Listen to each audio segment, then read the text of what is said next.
नमस्कार दोस्तों, कमला देवी सिंह कॉलेज कुचेरा की यूट्यूब व ऑनलाइन कक्षाओं में आप सभी का एक बार फिर हार्दिक स्वागत, अभिनंदन, आभार। हम राजस्थान के भौतिक स्वरूप या भौगोलिक स्वरूप के बारे में पढ़ रहे हैं। थार का मरुस्थल या उत्तरी पश्चिम मरुस्थल के 2 वीडियो हम पढ़ चुके हैं। आज हम इस वीडियो में दो भौगोलिक प्रदेशों को पढ़ेंगे। एक तो है पूर्वी मैदानी भाग या मैदानी भाग और एक पठारी भाग या कह सकते हैं दक्षिणी पूर्वी पठारी प्रदेश। तो एक तो मैदानी भाग और एक पठारी भाग, दोनों को एक साथ पढ़ने की कोशिश करेंगे। अगला वीडियो है जिसमें हम अरावली पर्वतमाला के बारे में पढ़ेंगे। तो बात करते हैं हम पूर्वी मैदानी भाग के बारे में। तो पूर्वी मैदानी भाग का जो सबसे पहली बात है वो ये है हमारे कि ये किसका अवशेष है। ये किसका अवशेष है? तो जिस प्रकार थार का मरुस्थलीय प्रदेश ये हमारे 33 महासागर का अवशेष था, उसी प्रकार राजस्थान का पूर्वी मैदानी भाग भी 33 महासागर का अवशेष माना जाता है। प्राचीन काल में सरस्वती या अन्य बहुत सारी नदियां जिनके द्वारा गोंडवाना लैंड और अंगारा लैंड से कुछ अपशिष्ट पदार्थ या कह सकते हैं अवसाद है वो इस क्षेत्र में मिलाकर जमा दिए गए, इसी कारण ये मैदानी भाग है। सामान्यतः बात करते हैं तो ये लगभग 10 जिलों में फैला हुआ है। और 10 जिले कौन कौन से हैं? तो जिस प्रकार हम राजस्थान के भौगोलिक स्वरूप को यदि आपको याद है तो यहाँ शुरू करते हैं जयपुर, फिर होता है अलवर, भरतपुर, धौलपुर, करौली और सवाई माधोपुर। ये 6 जिले तो हम एक सीमावर्ती के आधार पर या क्रम से याद कर लेते हैं। ये जो जयपुर है, इधर से जो अलवर आता है, फिर ये जो भरतपुर है, धौलपुर है, करौली है, सवाई माधोपुर है। फिर जयपुर की साइड में आपको पता आता है दौसा, फिर रहता है नीचे और आते हैं तो आता है टोंक, 6, 7, 8। इसके अलावा यदि हम आगे चलते हैं तो अजमेर और कुछ बांसवाड़ा का क्षेत्र भी इसमें सम्मिलित है। अजमेर और बांसवाड़ा का कुछ क्षेत्र सम्मिलित है। तो ये जो क्षेत्र है ये आता है इस मैदानी भाग में। या बांसवाड़ा जो क्षेत्र है वहां पर मैदानी भाग में कौन सा क्षेत्र आता है अभी पढ़ेंगे हम। राजस्थान का जो कुल क्षेत्रफल है उसके लगभग 23% या 23 समथिंग कुछ लिए हुए, लेकिन लगभग 23% भाग है उस पर मैदानी भाग। 61% भाग पर मरुस्थलीय भाग था और दूसरा बड़ा क्षेत्र है, भौगोलिक दृष्टि से दूसरा बड़ा क्षेत्र है। यहां पर राज्य की लगभग 39% जनसंख्या निवास करती है, जबकि मरुस्थलीय प्रदेश में 40% जनसंख्या निवास करती है। प्रतिशत के आधार पर किस भौगोलिक प्रदेश में सबसे अधिक जनसंख्या निवास करती है तब तो आता है मरुस्थलीय प्रदेश। घनत्व के आधार पर क्षेत्रफल कम, जनसंख्या ज्यादा, तो सर्वाधिक जनसंख्या घनत्व है या कह सकते हैं जन घनत्व है। जन घनत्व है सर्वाधिक जन घनत्व किस भौगोलिक प्रदेश में मिलता है तो होगा पूर्वी मैदानी प्रदेश। ऐसे भी पता होना चाहिए जयपुर, भरतपुर, धौलपुर जो ये क्षेत्र है यहाँ पर जनसंख्या बहुत अधिक मात्रा में पाई जाती है। तो सर्वाधिक जन घनत्व किस प्रदेश में मिलता है? पूर्वी मैदानी भाग में। इसका अवशेष है 33 महासागर का। कितने प्रतिशत क्षेत्रफल फैला हुआ है? लगभग 23% क्षेत्रफल फैला हुआ है। राजस्थान के 23% क्षेत्रफल फैला है।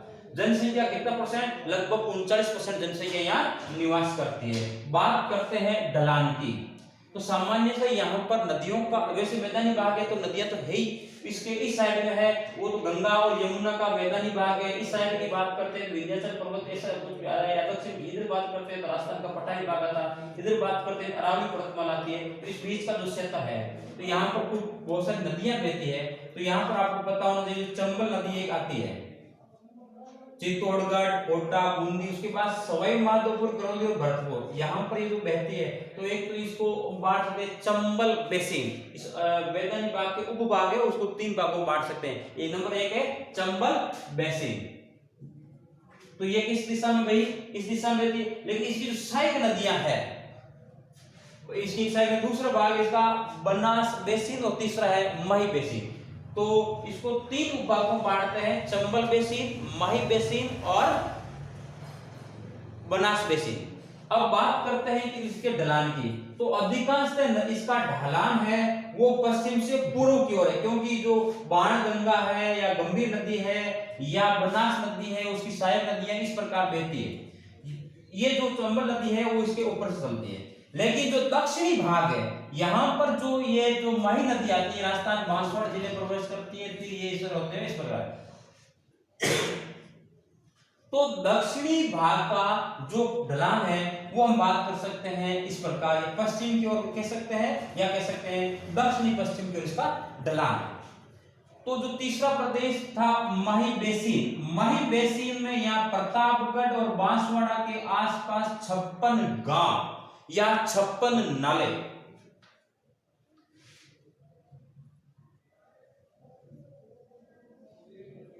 56 गांव या 56 नालों का जो मैदान है,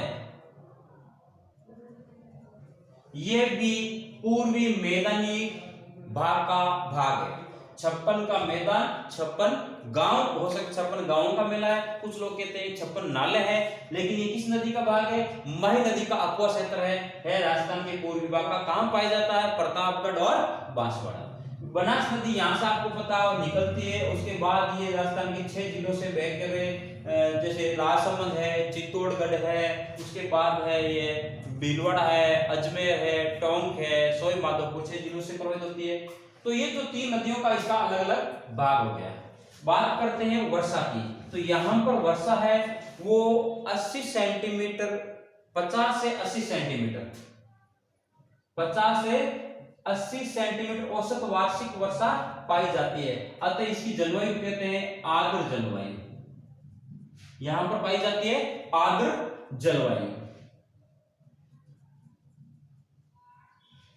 ये जो दक्षिणी पश्चिम मानसून में बंगाल की खाड़ी से जो एक शाखा आती है, इस प्रकार प्रवेश करती है। तो सबसे पहले यहाँ पर बांसवाड़ा में प्रवेश करती है, फिर झालावाड़, कोटा जो हाड़ौती क्षेत्र है, यहाँ पर अधिक वन होने के कारण यहाँ वर्षा हो जाती है। धीरे धीरे आगे इसमें आर्द्रता कम होती जाती है, वर्षा कम होती जाती है। यहाँ पर अरावली पर्वतमाला जो इसको रोक रही क्षेत्र में, इसके बाद में और वर्षा कम होती जाती है। यदि वर्षा की बात करते हैं तो राजस्थान में दक्षिणी पूर्व से उत्तर पश्चिम की ओर जाते हैं, जैसे जैसे वर्षा कम होती जाती है। यहाँ की जो औसत वर्षा है वो 50 से 80 सेंटीमीटर है। अतः यहाँ की जलवायु को हम आर्द्र जलवायु कहते हैं। जो यहाँ पर सबसे पहले मानसून, आगे जब पढ़ेंगे भी आगे, तो यहाँ पर सबसे पहले जो मानसून की हवाएं प्रवेश करती है, सबसे अधिक वर्षा होती है, वनों के कारण होती है। यहाँ पर वर्षा है वो 80 से 120 सेंटीमीटर के बीच में होती है। अतः इसको अति आर्द्र जलवायु प्रदेश कहते हैं।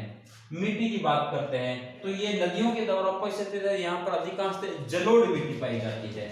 सिंचाई, ये प्रश्न ध्यान रखना कि मैदानी भाग में सिंचाई का सबसे बड़ा साधन कौन सा है? तो सबसे अधिक सिंचाई होती है यहाँ पर कुओं से। प्रश्न आया था राजस्थान में कुओं से सर्वाधिक सिंचाई किस क्षेत्र में होती है? मरुस्थलीय प्रदेश में, हाड़ौती क्षेत्र में या मैदानी भागों में? उत्तर होगा पूर्वी मैदानी भागों में।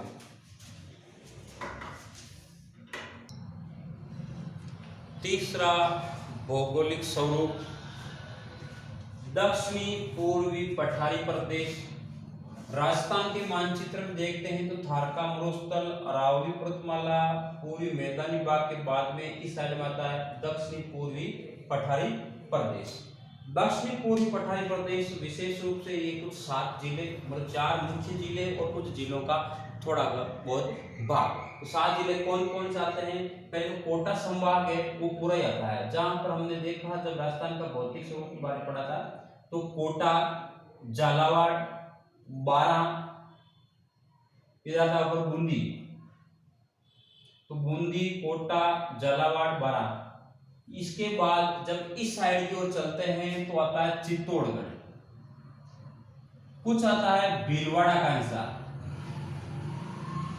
और फिर आता है बांसवाड़ा का कुछ हिस्सा, मतलब राजस्थान का दक्षिणी और दक्षिण पूर्वी भाग है वो पठारी क्षेत्र। जब हम गोंडवाना लैंड, अंगारा लैंड और 33 महासागर, जब पृथ्वी की पहले की स्थितियां या महाद्वीपीय विस्थापन की बात करते हैं अल्फ्रेड वेगनर के अनुसार, उसके अनुसार ये किसका भाग है? जैसे कि हमने पढ़ा थार का मरुस्थल और पूर्वी मैदानी भाग है वो 33 महासागर का अवशेष है, तो ये है वो है गोंडवाना लैंड का भाग। इसको हम अलग अलग भागों में बांट सकते हैं। कौन से 7 जिले हैं? कोटा है, बूंदी है, झालावाड़ है, बारा है, चित्तौड़गढ़ है, भीलवाड़ा और बांसवाड़ा का कुछ हिस्सा है। ये राजस्थान का भाग है। इसको पुणे 2 भागों में बांटते हैं, तो विंध्यान कग्गार भूमि और एक दक्कन का लावा पठार। तो ध्यान रखना इसका जो ये नीचे का हिस्सा है ये तो कहलाता है दक्कन, दक्कन या दक्कन का जो लावा का पठार है वो तो है ये भाग।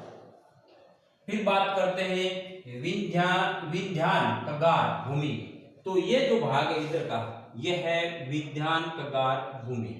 बीच का जो क्षेत्र है वो आता है हाड़ौती, हाड़ौती क्षेत्र। वैसे हाड़ौती क्षेत्र ये पूरा पूरा भाग इसको हाड़ौती क्षेत्र कहते हैं, लेकिन जो इसका दक्षिणी भाग है इसको पूरे 2 भागों में बांटते हैं। तो ऊपर के विंध्यान कगार भूमि में तो ये ऊपर का भाग आएगा और दक्कन का पठार है उसमें ये नीचे का भाग आएगा। संपूर्ण क्षेत्र को हाड़ौती क्षेत्र ही कहते हैं, या जो पूरा क्षेत्र इसको हम हाड़ौती क्षेत्र के नाम से भी जानते हैं। तो ये तो बात हुई 3 जिलों में फैला हुआ है और किन 2 भागों में बांटा गया है, किसका अवशेष है, गोंडवाना का अवशेष है। बात करते हैं कि राजस्थान के कुल क्षेत्रफल के कितने प्रतिशत भूभाग पर ये फैला हुआ है।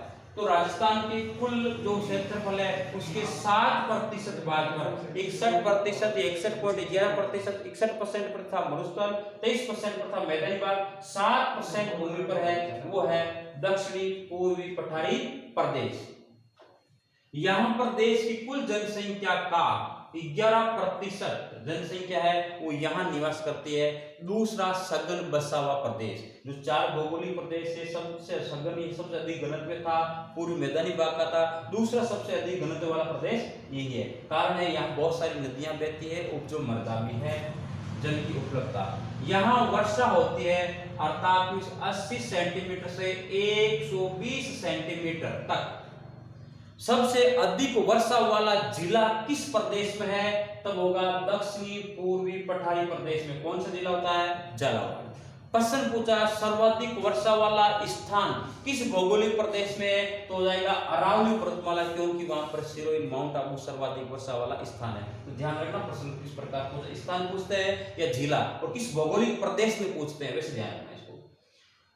सबसे अधिक वर्षा किस भौगोलिक प्रदेश में होती है? तब होता है यह पठारी प्रदेश में। जब दक्षिणी पश्चिम मानसून की हवाएं, बंगाल की खाड़ी मानसून की हवाएं जब पहले प्रवेश करती है तो यहाँ पर झालावाड़, बारा, यहाँ पर सघन वनस्पति के कारण जो इनको रोक करके यहाँ पर अधिक मात्रा में वर्षा होती है। इसमें कम क्यों होती है? कि वनस्पति नहीं होने के कारण है, यहाँ गर्मी ज्यादा है, जिसके कारण हवाएं हैं वो आर्द्रता को ग्रहण करती है। हवाएं आर्द्रता ग्रहण करने के कारण वहां बरसती नहीं है, जबकि यहाँ पर अधिक मात्रा में वर्षा होती है।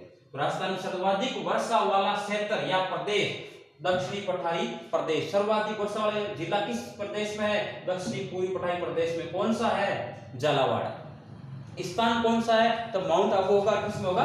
अरावली में होगा। जलवायु की बात करते हैं तो सर्वाधिक वर्षा होने का जिसे अति आर्द्र जलवायु कहते हैं, जबकि मैदानी भाग वाले प्रदेश को जलवायु हम केवल आर्द्र जलवायु कहते हैं, क्योंकि वहां पर था 50 से 80।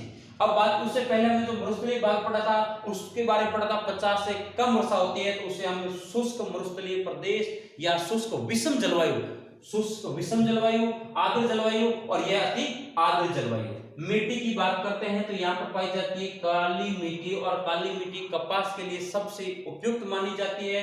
अब काली मिट्टी, दूसरा कारण काली मिट्टी क्यों है? ये ज्वालामुखी द्वारा निर्मित है और यहाँ पर अधिकांश भाग है सिंचाई है, तो बहुत अधिक मात्रा में काली मिट्टी उपजो है। वनस्पति की बात करते हैं तो सर्वाधिक सागवान वन किस प्रदेश में पाए जाते हैं, तो हाड़ौती क्षेत्र में पाए जाते हैं। या बांस, जो बांसवाड़ा में सब नाम इसी आधार पर रखा गया है, बांस के आधार बांसवाड़ा, तो ये भी आता है पठारी क्षेत्र में। बात करते हैं नदियों की। पता है आपको, इधर से जो प्रवेश करती है जनापा पहाड़ी से जो प्रवेश करती है वो है चंबल नदी, चित्तौड़गढ़ है, कोटाई क्षेत्र में। ध्यान रखना, ये चंबल नदी है वो झालावाड़ में और बारां में नहीं बहती है। कौन से जिले में नहीं बहती, उसमें झालावाड़ नाम आता है या बारां नाम आता है। लेकिन इसकी सहायक नदी है जो काली सिंध है, जिसको हाड़ौती क्षेत्र की गंगा कहते हैं। इसकी एक सहायक नदी है जो आहू है, एक सहायक नदी है छोटी सी, उसका नाम है चोली। इधर से एक आही नदी है, सहायक नदी है, उसका नाम है परवन। एक सहायक नदी इधर से और आती है, वो आती है पार्वती। एक और सहायक नदी है जो कि राजस्थान के कुछ हिस्से को भाग कर कुन्नू नामी है, और भी इनकी छोटी मोटी और बहुत सारी सहायक नदियां हैं। तो नदियों के द्वारा सबसे अधिक अपव्यय क्षेत्र भी यही है। दोस्तों, ये हुआ हमारा पठारी प्रदेश। तो 3 भौगोलिक प्रदेशों के बारे में पढ़ लिया है। अगला हमारा टॉपिक होगा वो होगा अरावली पर्वतमाला की। उसको हो सकता है हम 1-2 टॉपिक में कंप्लीट करेंगे। तो चैनल को अधिक से अधिक लाइक करें, वीडियो को शेयर करें। धन्यवाद।